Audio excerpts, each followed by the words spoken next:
Episode 149. ஆதனும் சோமனும் அந்த கூட்டத்தை கடந்து அந்த சண்டை போட்டி நடக்கும் நுழைவாயிலை நோக்கி நடக்க ஆரம்பித்தார்கள். அவனுங்க பேசுறதெல்லாம் கேட்டியா மச்சான்? ஓ நல்ல நேரத்துக்கு அந்த பரிசு பொருட்கள்ல ஸ்பிரிட் மிருகங்களோட உடல் பாகங்கள் இருக்குதுன்னு சொல்றானுங்க. நீ மட்டும் போய் ஜெயிச்சுட்டு வந்தா போதும், சரியா? அதனால சண்டையிலே கவனத்தை வை. எந்த மிருகத்தோட பாகம் கிடைச்சாலும் கொண்டு வா, அது எதுக்காவது பயன்படும், சரியா என்று கூறினான். அதுவும் உண்மைதான் சோமனு, இருந்தாலும் அந்த டிராகன் எலும்பு கிடைச்சா நல்லா இருக்கும் என்று கூறினான் ஆதன். நீ கவலையே படாத ஆதனே, நம்ம தேடி வந்த பொருள் கூட அந்த பரிசு பொருள்கள்ல இருக்கலாம். நீ எது வந்தாலும் வாங்கிட்டு வா, அதனை பாத்துக்கலாம். ஏன்னா எது எப்படி கிடைக்குமோ அது அப்படிதான் நம்ம கிட்ட வந்து சேரும்டா என்று கூறினான் சோமன். அதை கேட்டு இருவரும் பேசிக்கொண்டு சென்றார்கள். ஆங்காங்கே பலரும் இதேபோல்தான் அந்த சண்டை போட்டியின் பரிசு பொருட்களை பற்றி பேசி சந்தோஷமாக சென்றார்கள். அங்கு ஒரு பெரிய நுழைவு வாயிலுக்கு முன் வந்து ஆதனும் சோமனும் நின்றார்கள். அங்கு லோகேஷ் குடும்பத்தின் வர்த்தக இடம் என்று பெரிய பதாகையில் இருந்தது. அதன் உள்ளே இருந்தும் பல பேர் வெளியே வந்து கொண்டிருந்தார்கள். அதேபோல் அதற்குள்ளே செல்லும் முன்பு அங்கிருந்த ஒரு நுழைவு வாயிலில் காவலர்களிடம் விவரத்தை கேட்டுவிட்டு உள்ளே சென்றார்கள். அதை பார்த்த சோமன் ஆதனை பார்த்து, இந்த வழியில தான் அந்த சண்டை போடுற இடத்துக்கு போகணும்னு நினைக்கிறேன்ப்பா. ஏன்னா அங்க பாரு, அதுல இருந்துதான் நிறைய பேரு வெளியிலயும் வர்றானுங்க, உள்ளேயும் போறாங்க என்று கூறினான். ஆனா வர்த்தக இடம் தானே போட்டிருக்கு, அப்படின்னா இது எப்படி சண்டை போடுற வழியா இருக்கும் என்று குழப்பத்துடன் கேட்டான் ஆதன். அதுவும் சரிதான். சரிவா, அந்த நீட்ட தொப்பி போட்டு நிக்கிற காவலாளி கிட்ட வழி கேட்கலாம். கண்டிப்பா அந்த ஆளுக்கு சண்டை நடக்கிற இடம் தெரியும் என்று கூறினான் சோமன். இருவரும் அந்த காவலாளியிடம் சென்று, ஆனா இந்த லோகேஷ் ஃபேமிலி நடத்துற சண்டை போட்டிக்கு எப்படின்னா போகணும் என்று கேட்டான் சோமன். அந்த காவலாளி இருவரையும் மேலும் கீழும் பார்த்துவிட்டு, நீங்க 2 பேரும் இந்த வழியாதான் அந்த சண்டை போட்டிக்கு போகணும். ஆனா இதுல ஒரு முக்கியமான விஷயம் இருக்கு. அது நான் சொல்றதுக்கு முன்னாடி நீங்க 2 பேரும் ஒரு விஷயத்த தெளிவா சொல்லுங்க. நீங்க 2 பேரும் ஏதாவது பொருள் வாங்க லோகேஷ் வர்த்தக கடைக்கு போறீங்களா, இல்ல சண்டையில கலந்துக்க போறீங்களான்னு எனக்கு தெளிவா சொல்லணும். ஏன்னா அப்போதான் உங்களை இடது பக்கம் அனுப்புறதா இல்ல வலது பக்கம் அனுப்புறதான்னு நான் உங்களுக்கு உதவி செய்ய முடியும் என்று கூறினான். அதை கேட்ட ஆதன், ஐயா நான் சண்டையில கலந்துக்க போறேன். இவன் அந்த சண்டையை வேடிக்கை பார்க்க வர்றான். நாங்க பொருள் எல்லாம் வாங்க போலையா என்று கூறினான். அப்ப நீங்க 1500 ரூபாய் கொடுக்கணும். சண்டைக்கு 1000 ரூபாயும் அதை வேடிக்கை பார்க்கறதுக்கு 500 ரூபாயும் கொடுக்கணும். அப்பதான் நான் உங்களை இதுக்குள்ள போக அனுமதிப்பேன் என்று கூறினான். அதை கேட்டதும் ஆதனும் சோமனும் பேரதிர்ச்சி அடைந்தார்கள். என்னன்னே சொல்றீங்க, 1500 ரூபாய் கொடுக்கணுமா? ஏன், எதுக்குன என்று கேட்டான் சோமன். ஆமா தம்பி, நீங்க வர்த்தக இடத்துக்கு போனா பணம் எதுவும் கொடுக்க வேணாம். ஆனா சண்டை போட்டியில கலந்துக்க நீங்க பணம் கட்டிட்டு தான் உள்ள போகணும். அப்புறம் அந்த சண்டை போட்டியை பார்க்க போனா அதுக்கு 500 ரூபாய் கொடுக்கணும். இதுதான் இந்த லோகேஷ் குடும்பத்தோட கட்டளை என்று கூறினான் காவலாளி. அதை கேட்ட சோமன் அந்த நுழைவு வாயிலில் இருந்து 2 வழியையும் பார்த்தான். 2 பக்கமும் மாவீரர்கள் சென்று கொண்டும் அந்த வழியாக வந்து கொண்டும் இருந்தார்கள். இந்த மார்ஷல் ஆர்ட்ஸ் உலகத்தில் எல்லாமே காசு, அதிகாரம்தான். அது இரண்டும் இருந்தால்தான் அந்த உலகத்தில் தப்பை கூட செய்யலாம், அது சரியாகும். ஆனால் அதிகாரத்தில் இல்லாதவன் அல்லது பணம் பலம் இல்லாதவன் சரியான ஒரு விஷயம் செய்தாலும் அது தவறுதான். சோமன் ஆதனை பார்த்து, என்னப்பா ஆதனே, சண்டை போட்டியை பாக்குறதுக்கே 500 ரூபாய் கொடுக்கணுமா? இது ரொம்ப அதிகமா தெரியல என்று கேட்டான். அதிகம்தான் சோமனே, ஆனா இவங்களெல்லாம் யாரு கேள்வி கேட்பாங்க? இவங்க கிட்ட அதிகார பலமும் பண பலமும் இருக்கு. அப்ப அவங்க சொல்றதா நம்ம கேட்டாகணும் என்று கூறினான் ஆதன். ஏன்பா ஹீரோ, நீயே இப்படி சொன்னா அப்புறம் யாரதான் போய் இவங்களை கேள்வி கேட்கறது என்று கேட்டான் சோமன். சோமனே, நம்மளை எதிர்த்து வர்றவன் சண்டை போடுறவன் கூட தான் நம்ம சண்டை போட முடியும். இந்த மாதிரி விஷயத்துக்கு போய் கேள்வி கேட்டா உனக்கு விருப்பம் இருந்தா வா, இல்லனா வராதன்னு ஒரே வார்த்தையில சொல்லிட்டு போயிடுவான்டா. இப்போ நமக்கு தான் இந்த சண்டை போட்டியில கலந்துக்கணும். அப்போ நமக்கு தேவை இருக்கும் போது நம்ம அவங்க சொல்ற விதிமுறைகளுக்கு உட்பட்டு தான் நடந்துகிட்டாகணும்டா என்று கூறினான் ஆதன். அதுவும் சரிதான்ப்பா. ஆனா நம்ம கிட்ட இருந்து பணத்துல பாதியத்தான் அந்த தாத்தாவுக்கும் பேதிக்கும் கொடுத்துட்டு வந்துட்டோமே. இப்ப நம்ம என்ன வச்சு உள்ள போறது என்று கேட்டான் சோமன். ஆமா சரி, இப்ப மீதி எவ்வளவு இருக்குன்னு பாடுறா. அப்படி இப்படி உஷார் பண்ணி 2 பேரும் உள்ள போறதுக்கான வழியை பார்க்கலாம் என்று ஆதன் கூறிவிட்டு தன்னிடம் இருக்கும் பணத்தை பார்த்து கொண்டிருந்தான். சோமனும் தன்னிடம் இருக்கும் பணத்தை எடுத்தான். அவனிடம் 350 ரூபாய் இருந்தது. ஆதனிடம் 450 ரூபாய் இருந்தது. ஆக மொத்தம் 800 ரூபாய் மட்டுமே இருந்தது. அதை பார்த்த சோமன், என்னப்பா நம்ம கிட்ட 800 ரூபாய் தான் இருக்கு. இன்னும் 200 ரூபாய் இருந்தா கூட உன்னை மட்டும் உள்ள அனுப்பி விட்டுட்டு நான் அப்படியே ஊர் சுத்திட்டு இருப்பேன். இப்ப என்னடா பண்றது என்று கேட்டான்.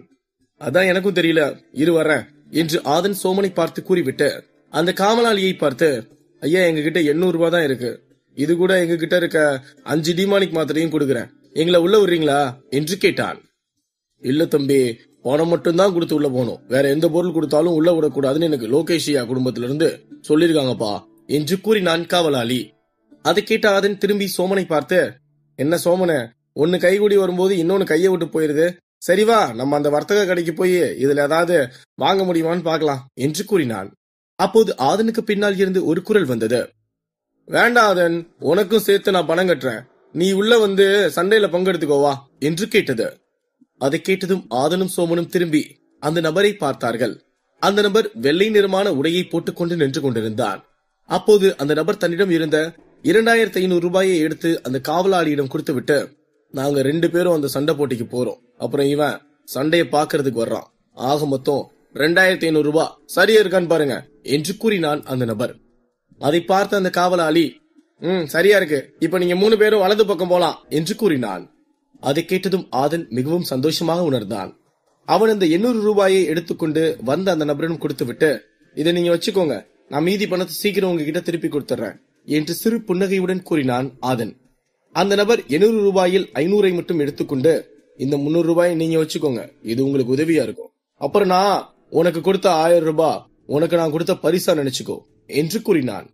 ரொம்ப நன்றிங்க, ஆமா உங்க பேர் என்ன, நீங்க எங்க இருந்து வர்றீங்க என்று கேட்டான் ஆதன். என் பேரு தமிழ்வாணன், நான் ராஜகுரு ராயன் படையில இருந்து வர்றேன். நீ அந்த சயகன் வம்சத்து கூட சண்டை போட்டப்போ நான் அங்கதான் இருந்தேன். உன்னோட திறமைய பார்த்ததுல இருந்து உன் கூட நண்பனாகணும்னு நானும் பல வாட்டி உங்க மதுரை அகாடமிக்கு வந்தேன். ஆனா நான் வரும்போது நீ ஒரு ரூம்லயே இல்ல.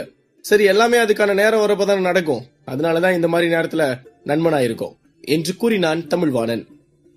அதுவும் சரிதான், அப்புறம் இது என் உயிர் நண்பன், இவனோட பேரு சோமன் என்று கூறினான் ஆதன். தெரியும் ஆதன், அந்த ஆயிரக்கணக்கான கூட்டத்துல இவன் ஒருத்தன் தான் உனக்காக கத்தி சப்போர்ட் பண்ணிட்டு இருந்தான் என்று தமிழ்வாணன் ஆதனை பார்த்து கூறிவிட்டு சோமனை பார்த்து, வணக்கம் சோமன் என்று சிறு புன்னகையுடன் கூறினான். வணக்கம் வல்ல ட்ரெஸ் போட்ட வல்லலே, அங்க நடந்ததுல இருந்து இங்க நடக்கிற வரைக்கும் எல்லாத்தையும் இப்படி புட்டு புட்டு வைக்கிறீங்களே, யார் சாமி நீங்க என்று கூறினான் சோமன். நானா, அதான் கொஞ்ச நேரத்துக்கு முன்னாடி சொன்னேன், என் பேரு தமிழ்வாணன் என்று கிண்டலாக கூறினான் தமிழ்வாணன். அதை கேட்டு ஆதனும் சோமனும் சிரிக்காமல் அமைதியாக நின்று கொண்டிருந்தார்கள். அப்போது தமிழ்வாணன் இருவரையும் பார்த்து, சில நேரம் நகைச்சுவை நினைச்சு இப்படி எல்லாம் பேசுவேன், அப்ப நீங்க 2 பேரும் சிரிச்சா கொஞ்சம் நல்லா இருக்கும் என்று கூறினான். அப்படிங்களா, இதுதான் ஜோக்கா, இது தெரியாம நான் ஜோக்குன்னு கொஞ்ச நாள எதையோ சொல்லிட்டு இருந்தேன் என்று கூறிவிட்டு சிரித்தான் சோமன். அதை கேட்டு ஆதனும் தமிழ்வாணனும் சிரித்தார்கள். என்னப்பா இவன் என்ன பார்த்ததும் இப்படி கலாய்க்கிறான் என்று கேட்டான் தமிழ்வாணன். அப்போது ஆதன் சோமனை பார்த்து, டேய் பேசாம இருடா சோமனு, அவர் பாரு ஃபீல் பண்றாரு என்று கூறினான். என்ன அப்பாலஜைஸ் பண்ணுங்கயா என்று தலையை தாழ்த்தி நின்றான் சோமன். அதை பார்த்த தமிழ்வாணன், நானும் விளையாடிட்டு தான் கேட்டேன், அதுதான் நம்ம 3 பேரும் ஃப்ரெண்ட் ஆயிட்டோம்ல, இனி அந்த போங்க வாங்க ஐயா ஐயாலாம் வேணாம், சும்மா பேர் சொல்லியே கூப்பிடுங்க என்று கூறினான். அப்படியா, சர்ரா தமிழே என்று கூறினான் சோமன். அதை கேட்டதும் தமிழ்வாணன் வேகமாக திரும்பி சோமனை பார்த்தான். சோமனுக்கு பக்கென்றானது. ஆனால் தமிழ்வாணன் முகம் அப்படியே சந்தோஷமாக மாறியது. அவன் சோமனை பார்த்து, அப்படி டக்கு டக்குன்னு கேட்ச் பண்ணிட்டு போயிட்டே இருக்கணும் சரியா என்று கூறினான். அதை கேட்டதும் ஆதனும் சோமனும் சரி என்று தலையசைத்தார்கள். மூவரும் பேசிக்கொண்டே அந்த சண்டை போடும் இடத்திற்கு சென்றார்கள். அங்கிருந்த மார்க்கெட்கள் அனைத்தும் மிகவும் பெரிய பெரியதாக இருந்தது. அத்துடன் அந்த மார்க்கெட் கடைகளில் இருக்கும் இடங்கள் மட்டும் அளவிட்டு பார்த்தால் அது அட்டோரியனின் வம்சத்து பயிற்சி இடத்தின் அளவுக்கு மேல் இருக்கும். அந்த அளவிற்கு அந்த மார்க்கெட்டிங் இடம் அமைந்திருந்தது. அதை பார்த்த சோமன் திரும்பி தமிழ்வாணனை பார்த்து, ஏன் தமிழ, இந்த வியாபார கடையெல்லாம் லோகேஷ் குடும்பத்தோட தானா என்று கேட்டான். ஆமா சோமன், இங்க இருக்க எல்லா கடையும் அவங்களோட தான், இதுல இல்லாத பொருளே கிடையாது.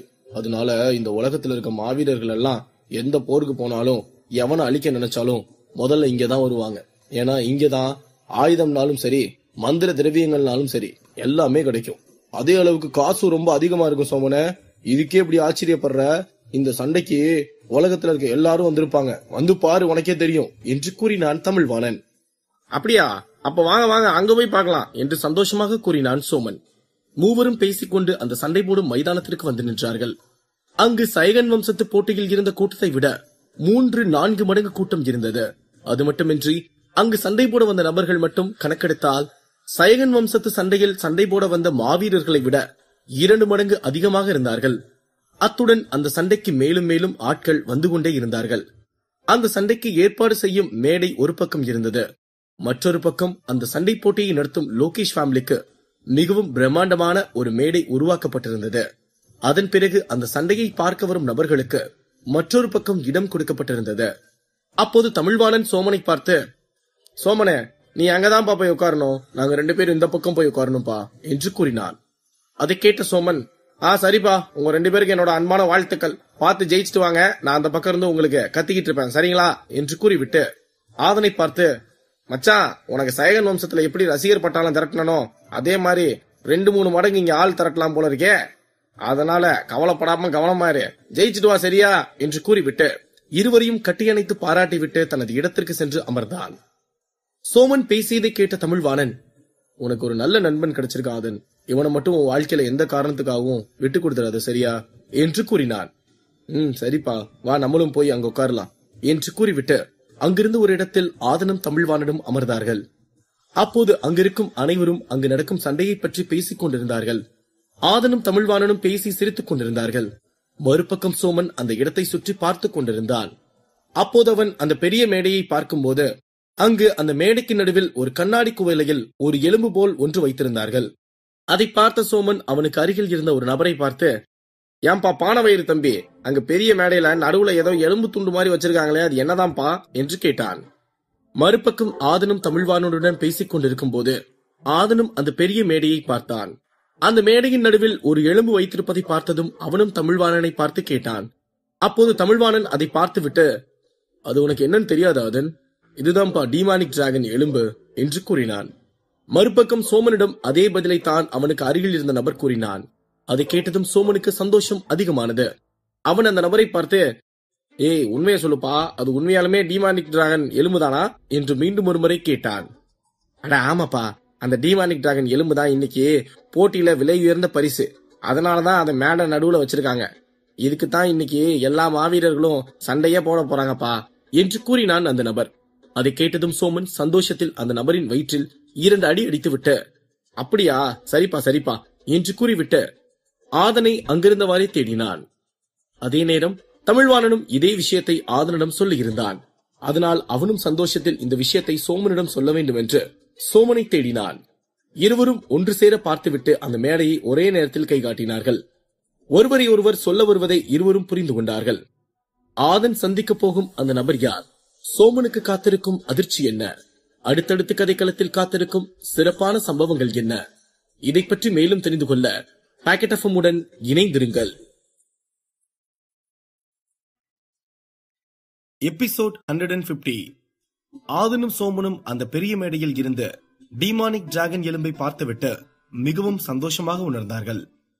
அங்கிருந்த மாவீரர்களும் அங்கிருந்த பார்வையாளர்களும் அந்த டீமானிக் டிராகன் எலும்பு பற்றியே தான் பேசிக் கொண்டிருந்தார்கள்.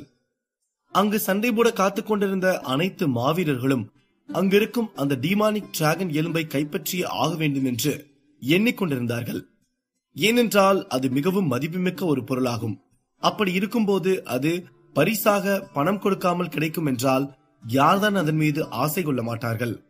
அதை வெல்ல அவர்களுக்கு தேவை சண்டை போட்டியில் வெற்றி பெற்று பேட்டில் பாயிண்ட்ஸ் பெறுவதுதான். ஆதனும் தமிழ்வாணனும் கிழக்கு பக்கம் அமர்ந்திருந்தார்கள். வடக்கு பக்கம் சோமன் அமர்ந்திருந்தான். ஆதனும் தமிழ்வாணனும் அமர்ந்திருந்த இடத்தில் இருந்து அங்கிருந்து சண்டை போடும் மேடையும் சரி, லோகேஷ் குடும்பத்தார் அமரவிருக்கும் பிரம்மாண்டமான பெரிய மேடையும் சரி தெளிவாக தெரிந்தது. அங்கு அமர்ந்து ஆதன் தமிழ்வாணனுடன் பேசிக் கொண்டிருந்தாலும் அவனது கண்கள் அந்த டீமானிக் டிராகன் எலும்பு மீதுதான் இருந்தது. அந்த டீமானிக் டிராகன் எலும்பு நம்மளும் 4-5 நாளா தேடாத இடமே இல்ல. அப்படி இருக்கும்போது தற்செயலா நம்ம இந்த சண்டை போட்டிக்கு வந்தோம். நம்ம நல்ல நேரம். இந்த டீமானிக் டிராகன் எலும்பு தான் இன்னைக்கு பெரிய பரிசாவே இருக்கு. இந்த வாய்ப்பை நம்ம விட்டுறவே கூடாது. என்னானாலும் இந்த டிராகன் எலும்பை எடுத்துட்டு தான் இருந்து போகணும். ஏன்னா இந்த மாதிரி வாய்ப்பெல்லாம் கிடைக்கிறதே கஷ்டம் என்று நினைத்தான் ஆதன். அந்த டிராகன் எலும்பை எடுத்தால்தான் தனது அடுத்த கட்ட நகர்வுக்கு செல்ல முடியும் என்று தெரிந்த ஆதன் அந்த டிராகன் எலும்பை கைப்பற்றியே ஆக வேண்டும் என்று முடிவெடுத்து விட்டுதான் அமர்ந்திருந்தான். அங்கு மைதானத்தில் சண்டை நடந்து கொண்டுதான் இருந்தது. ஆங்காங்கே மாவீரர்கள் ஒவ்வொரு இடத்தில் சண்டை போட்டுக் கொண்டும் இருந்தார்கள். அவர்களது பாயிண்ட்ஸை லோகேஷ் ஃபேமிலியை சேர்ந்த ஒரு நபர் குறித்து வைத்துக் கொண்டே இருந்தான். அங்கு பல பேர் இறந்தும் கிடந்தார்கள். ஏனென்றால் இந்த சண்டை போட்டியில் தன்னை பாதுகாத்துக் கொள்ள வேண்டும் என்றால் கொல்வது தவறில்லை என்பதால் தங்களை எதிர்த்து நிற்பவர்களை துள்ள துடிக்க கொன்று கொண்டும் இருந்தார்கள்.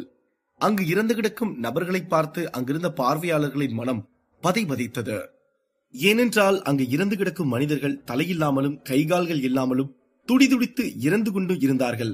அதில் சிலர் இறந்தும் இருந்தார்கள். அத்துடன் அந்த நபரின் ரத்தம் அந்த பெரிய மைதானம் முழுக்க எல்லா திசைகளிலும் வீசியது. இருப்பினும் அங்கு பார்வையாளர்களின் கூட்டம் குறையவில்லை. சண்டை போட வரும் மாவீரர்கள் எண்ணிக்கையும் குறையவில்லை. அப்போது தமிழ்வாணன் ஆதனை பார்த்து, நீயும் போய் சண்டை போட ஆரம்பிக்கலாம் ஆதன் என்று கூறினான். அதை கேட்ட ஆதன் சிறு புன்னகை செய்துவிட்டு, நாம இப்பதான் வந்திருக்கோம் இல்லையா, அதனால இங்க இருக்க ஆளுங்க எல்லாம் எப்படி சண்டை போடுறாங்கன்னு பாக்கலாம், அதுக்கப்புறம் நம்ம களத்துல இறங்கினாதான் சரியா இருக்கும் என்று கூறினான். அதை கேட்ட தமிழ்வாணனும் ஆதனின் வார்த்தைகளை புரிந்து கொண்டு, நீ சொல்றது சரிதான் ஆதன். ஏன்னா ஒரு களத்துக்கு போறதுக்கு முன்னாடி அது எப்படி களம், அந்த களத்துல இருக்க வீரர்கள் எல்லாம் எப்படி ஆளுங்கன்னு தெரிஞ்சுட்டு போறது நல்ல விஷயம்தான் என்று கூறினான் தமிழ்வாணன். அப்போது அந்த பெரிய மேடைக்கு அருகில் வந்த ஒரு நபர் விழுந்தான்.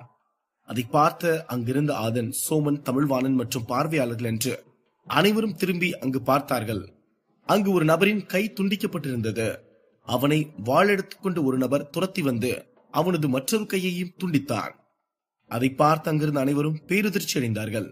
அப்போது சோமன், என்னடா இவன் இவ்வளவு கொடூரமா வெட்டுறான், இந்த சண்டை இவ்வளவு கொடூரமாவா நடக்கும் என்று நினைத்தான். அப்போது அந்த 2 கைகளும் இல்லாமல் அந்த நபரை தரையில் ஒரு மண்புழு போல அங்குமிங்கும் வழியில் புரண்டு கொண்டும் கதறிக்கொண்டும் இருந்தான். அதை பார்த்து அங்கு சண்டை போட்டுக் கொண்டிருந்த மாவீரர்களும் சண்டையை நிறுத்திவிட்டு அந்த நபரை பார்த்து கொண்டிருந்தார்கள். அப்போது அந்த வாள் வைத்திருந்த நபர் தரையில் கிடந்த நபரை பார்த்து, உனக்கு எவ்வளவு தைரியம் இருந்தா நீ ஏன் கூட சண்டைக்கு வர்றேன்னு வீராப்பா நின்னுட்டு இருப்ப, என்னால உன்னை ஒரே வெட்டில கொல்ல முடியும், அப்படி இருந்தோம் நான் ஏன் உன்னை இப்படி துடிக்க விடுறேன்னா, நீ என்ன பகிச்சுக்கிட்டதுக்கு மரணத்தை விட கொடுமையான ஒரு தண்டனையை கொடுக்கணும்னு தான் இப்படி செஞ்ச என்று கூறிவிட்டு வஞ்சகமாக சிரித்தான். அந்த வாள் வைத்திருந்த நபர் முகத்திற்கு ஒரு கருப்பு நிறமான முகமுடி அணிந்திருந்தான். அதனால் அவன் யாரென்று அங்கு இருந்த யாருக்கும் தெரியவில்லை. அதன் பிறகு அந்த முகமுடி அறிந்திருந்த நபர் வாளை எடுத்து தரையில் கிடந்த நபரின் தலையை துண்டாக வெட்டி எறிந்துவிட்டு, நீ எல்லாம் என் கூட சண்டை போடுறதுக்கு இல்ல, இந்த சண்டை போட்டியில பங்கெடுத்துக்க கூட தகுதி இல்லாதவன்டா என்று கூறிவிட்டு அந்த நபரை எட்டி உதைத்துவிட்டு தனது முகமுடியை கலற்றினான். அவனது முகத்தை பார்த்த அங்கிருந்த கூட்டமே கதிகலங்கி போனது. அப்போது அவனுக்கு அருகில் இருந்த ஒரு பார்வையாளர் அந்த முகமுடி போட்டிருந்த நபரை பார்த்துவிட்டு, இவனை எனக்கு தெரியும், இவன் பேரு பவித்ரன், இவனோட சக்தி ரொம்பவும் வலிமையான ஒண்ணு, அந்த தரையில கிடக்கிறவன் பவித்ரன் கிட்ட சண்டைக்கு கேட்டதையும் நான் பார்த்தேன், ஆனா அவன் கேட்ட வீராப்புக்கு இவ்வளவு சீக்கிரம் வந்து செத்து போவான்னு நினைச்சு கூட பாக்கல, அதுவும் இல்லாம இந்த ஆளை பவித்ரன் 3 அடியில கொண்டதுதான் இதுல வியப்பான விஷயமே, ஏன்னா இப்ப இறந்து போனாலு எக்ஸ்போர்ட் லெவல் சக்தியில இருக்கவன் இவனையே பவித்ரன் 3 அடியில கொள்றான்னா, இவன் கூட ஒரு வாரியர் லெவல் சக்தி உள்ளவன் போய் சண்டை போட்டா அவனை ஒரே அடியில கொன்றுவான் பவித்ரன் என்று கூறினான். அது கேட்ட சோமன், சரி என்ன பேசி முடிச்சிட்டியா, இந்தா கொஞ்சம் தண்ணி குடி, ஆன்னு மூச்சு விடாம பேசி நீ செத்து போயிடாத என்று கூறினான். அந்த நபர் சோமனிடம் தண்ணியை வாங்கி குடித்து விட்டு அமைதியாக அமர்ந்தான். அதை பார்த்து அங்கு சுற்றியிருந்த மக்கள் அனைவரும் அந்த நபரை பார்த்து சிரித்துவிட்டு பவித்ரனை ஒரு மாவீரனை பார்ப்பது போல கண்ணுமைக்காமல் பார்த்துக் கொண்டிருந்தார்கள். ஏன் மக்கள் பவித்ரனை கண்ணுமைக்காமல் ஆச்சரியமாக பார்த்தார்கள் என்றால், அவன் இப்போது வரை 89 பேருடன் சண்டை போட்டு வெற்றி பெற்றிருக்கிறான். அந்த நபரை கொன்றதோடு சேர்த்து 90 நபர்களை கொன்றிருக்கும் மாவீரனாகும் பவித்ரன். அது மட்டுமின்றி பவித்ரனின் பேட்டில் பாயிண்ட்ஸ் 58,000 இருந்தது. பவித்ரனை பார்த்த ஆதன், பா இவன் பயங்கரமான பலசாலியா இருப்பான் போல இருக்கே, இவன் ரொம்ப ஆபத்தானவனாகவும் இருக்கான் என்று தனக்குள் நினைத்தான். ஆதன் ஏன் பவித்ரனை வியந்து பார்த்து கொண்டிருக்கிறான் என்றால், ஒரு மாவீரன் 10 அல்லது 25 பேரை அடிக்கலாம். அதுவே ஆற்றல் சக்தி மற்றவர்களை விட அதிகமாக இருந்தால் 50 நபர்களை வரை அடிக்கலாம். ஆனால் பவித்ரன் தற்போது வரை 90 நபர்களின் உயிரை காவு வாங்கி இருக்கிறான். அதுவும் அந்த 90 நபர்கள் பெரும்பாலானவர்கள் எக்ஸ்போர்ட் லெவல் சக்தியில் இருப்பவர்களாகும். அங்கு இருக்கும் மாவீரர்கள் அனைவரும் பவித்ரனுடன் சண்டை போடவே பயந்து கொண்டிருந்தார்கள். ஏனென்றால் பவித்ரனின் சக்தி ஆற்றல் மிகவும் வலிமையானதாக இருந்தது. பவித்ரன் தங்க நிறமான வாள் மற்றும் வைத்திருக்கவில்லை, அவன் தங்க நிறமான ஒரு சுத்தியலையும் வைத்திருந்தான். அதை எடுத்தவன் சண்டையிட்டால் எதிரி அவனை 3 அடிகள் அடிப்பதற்கு முன்பே உயிரை விட்டு விடுவார்கள். அப்போது அந்த மைதானத்தில் இருந்த ஒரு எக்ஸ்போர்ட் லெவல் சக்தியில் இருக்கும் நபர் தனது கையில் ஒரு வாளையும் கேடயத்தையும் எடுத்துக்கொண்டு பவித்ரனை நோக்கி தாக்க வந்தான். அதை பார்த்த பவித்ரன் தனது வாளை மறைய வைத்துவிட்டு தனது சக்தி வாய்ந்த சுத்தியலை எடுத்து அந்த நபரை நோக்கி எறிந்தான். அந்த சுத்தியல் மிகவும் வேகமாக சென்று அந்த நபரின் கேடயத்தை உடைத்துக் கொண்டு சென்று அந்த வாளை 2 துண்டாக உடைத்து எறிந்துவிட்டு அந்த சுத்தியல் வேகமாக சென்று அந்த நபரின் நெஞ்சில் அடித்தது. அப்படியே தரையில் விழுந்து 100 அடி தூரம் தரையில் இழுத்துக் கொண்டே சென்றது. அவன் வாயில் ரத்தம் வர அங்கேயே விழுந்து இறந்து போனான். ஒரு எக்ஸ்போர்ட் லெவல் சக்தியில் இருக்கும் நபரை எலியை கொல்வது போல எளிதாக கொன்றுவிட்டு அடுத்து தன்னை நோக்கி யார் தாக்க வருகிறார்கள் என்று கவனமாக நின்று கொண்டிருந்தான். பவித்ரனின் தோரணை, நடை, உடை, பாவனைகளை பார்த்த அங்கிருந்த பார்வையாளர்களும் மாவீரர்களும் ஈர்க்கப்பட்டார்கள். அது மட்டுமின்றி அவன் தங்களை அடுத்த சண்டைக்கு அழைத்து விடுவானோ என்று அங்கிருந்த மாவீரர்கள் அனைவரும் பயந்து ஒளிந்து கொண்டிருந்தார்கள். பவித்ரன் தனது சக்தியால் 58,000 பேட்டில் பாயிண்ட்ஸை எடுத்து வைத்திருந்தான். அதை வைத்து அவன் அங்கிருந்த விலை மதிப்புள்ள பல பொருட்களை பரிசாக வாங்க முடியும். ஆனால் அவன் அந்த டீமானிக் டிராகன் எலும்புகளை வாங்க வேண்டும் என்றால் 3 லட்சம் பேட்டில் பாயிண்ட்ஸ் எடுக்க வேண்டும். அதனால் தான் அவன் தனது பேட்டில் பாயிண்ட்ஸை வைத்து எதுவும் வாங்காமல் தொடர்ந்து சண்டை போட்டுக் கொண்டே இருக்கிறான். பவித்ரன் சண்டை போடும் உறுதியை பார்த்தால் அவன்தான் இந்த டீமானிக் டிராகன் எலும்பை வாங்குவான் என்று அங்கிருந்த பார்வையாளர்கள் முதல் மாவீரர்கள் வரை உறுதி செய்து விட்டார்கள். அங்கு இன்னும் பல மாவீரர்கள் சண்டையை ஆரம்பிக்காமல் இருந்தார்கள். சிலர் சண்டை போட்டுக் கொண்டும் இருக்கிறார்கள். அதனால் இப்போதே பவித்ரன் தான் அந்த டீமானிக் டிராகன் எலும்பை வென்று வருவான் என்று சிலர் உறுதியாகவும் நினைக்கவில்லை. ஆனால் பவித்ரன் பேட்டில் பாயிண்ட்ஸை பார்க்கும்போது அவன் பெறுவதற்கு அதிக வாய்ப்பு இருக்கிறது என்று எண்ணிக்கொண்டிருந்தார்கள். ஏனெனில் மற்ற வீரர்களை விடவும் பவித்ரன் பேட்டில் பாயிண்ட்ஸ் முன்னிலையில் இருந்தது. மறுபக்கம் அந்த மைதானத்தில் இருக்கும் பல மாவீரர்கள் ஆதனை கோபத்துடன் பார்த்து கொண்டிருந்தார்கள். அவன் எப்போது போட்டிக்கு வருவான் என்றும் அவனை கொல்லலாம் என்றும். அதை பார்த்த ஆதன், இங்கேயே நம்மளை கொல்லணும் நிறைய பேர் வந்திருக்காங்க போல இருக்கே என்று நினைத்தான். அங்கு நின்று ஆதனை கோபத்துடன் முறைத்துக் கொண்டிருந்தது வேறு யாரும் இல்லை, அது மாதவன் மற்றும் சந்திரா அகாடமியை சேர்ந்த சில சிஷ்யர்கள் தான். அதை பார்த்த ஆதன், ஓஹோ, நம்ம ரெஸ்டாரண்ட்ல வெளுத்து விட்ட எல்லாரும் அவங்க ஆளுங்களோட வந்திருக்காங்க. சரி சரி பாத்துக்கலாம். என்ன, அங்க வாரியர் லெவல் ஆளுங்க வந்தாங்க, ஆனா இப்போ எக்ஸ்பர்ட் லெவல் ஆளுங்க வந்திருக்காங்க என்று நினைத்துவிட்டு மாதவனையே பார்த்து கொண்டிருந்தான். அதன் பிறகு ஆதன் மாதவனை பார்த்து வரட்டு சிரிப்பு சிரித்தான். அதை பார்த்த மாதவனுக்கு ஆதன் மீது கோபம் மேலும் அதிகமானது. அப்போது சோமன் அந்த மாதவன் மற்றும் அந்த சந்திரா அகாடமியை சேர்ந்த சில சிஷ்யர்களை பார்த்து விட்டு, டே மாதவன் அண்ட் பாய்ஸ், நீங்க இங்கேயும் வந்துட்டீங்களா? ஆனா அவங்கள நம்மால ஆதன் பார்த்துட்டானா இல்லையா என்று நினைத்து விட்டு ஆதனை திரும்பி பார்த்தான். ஆதனும் மாதவனை கோபமாக பார்த்து கொண்டுதான் இருந்தான். ஆகா, நம்மால நமக்கு முன்னாடி இந்த பாய்ஸ பார்த்துட்டு தான் உட்கார்ந்துருக்கானா? சரி, அப்ப இன்னைக்கு பயங்கரமான ஒரு சண்டை போட்டி இருக்குதுன்னு நினைக்கிறேன் என்று நினைத்து சந்தோஷமாக உணர்ந்தான். மாதவன் ஆதனை பார்த்து முறைத்துக் கொண்டிருப்பதை பார்த்த ஆதன் கேலியாக சிரித்தான். அது மாதவனுக்கு கோபத்தை மேலும் அதிகப்படுத்தியது. அப்போது மாதவன் ஆதனை பார்த்து, நீ என்கிட்ட இருந்து தப்பிச்சு இந்த இடத்துக்கு தான் வந்திருக்கியா? நல்ல இடத்துக்கு தான் வந்திருக்க. இன்னைக்கு இந்த இடத்துல உன்னை வச்சு கொன்னு வீசுறேன் பாரு என்று நினைத்தான். அப்போது ஆதனுக்கு இடது பக்கம் இருந்து பல பேர் ஒரே நிறமான உடையை போட்டுக் கொண்டு வந்து அங்கிருந்த மாவீரர்கள் அனைவரையும் பார்த்து, எல்லாரும் இங்க இருந்து எந்திரிங்க, இதெல்லாம் எங்க இடம், நீங்க வேற எங்கேயாவது போய் உட்காருங்க போங்க என்று திமிராக அதட்டினான். அங்கு வந்த நபர்கள் எல்லாம் ஒரு சண்டை போடும் நபருக்கு பாதுகாப்பிற்கு வந்தவர்களாகும். அந்த பாதுகாப்பாளர்கள் கத்துவதை பார்த்து ஆதனுக்கு கோபம் வந்தது. இருப்பினும் அவன் ஏதும் பேசாமல் அமைதியாக பல்லை கடித்துக் கொண்டு அமர்ந்திருந்தான். அப்போது அந்த பாதுகாவலர்களில் ஒருவன் வந்து ஆதனை பார்த்து, டேய், உனக்கு நாங்க சொல்றது காதுல விழுகுதா இல்லையா? இதெல்லாம் எங்க இடம், நீங்க எந்திரிச்சு போய் அந்த பக்கம் உட்காருங்கன்னு சொன்ன என்று கூறினான். இப்ப எதுக்கு நீங்க எல்லாரும் இங்க வந்து கத்திக்கிட்டு இருக்கீங்க? அப்படி இங்க யார் வந்து உட்கார போறாங்க என்று கேட்டான் ஆதன். ஓஹோ, யார் வந்து உட்கார்றாங்கன்னு சொன்னாதான் இந்த இடத்த விட்டு போவியா நீயே?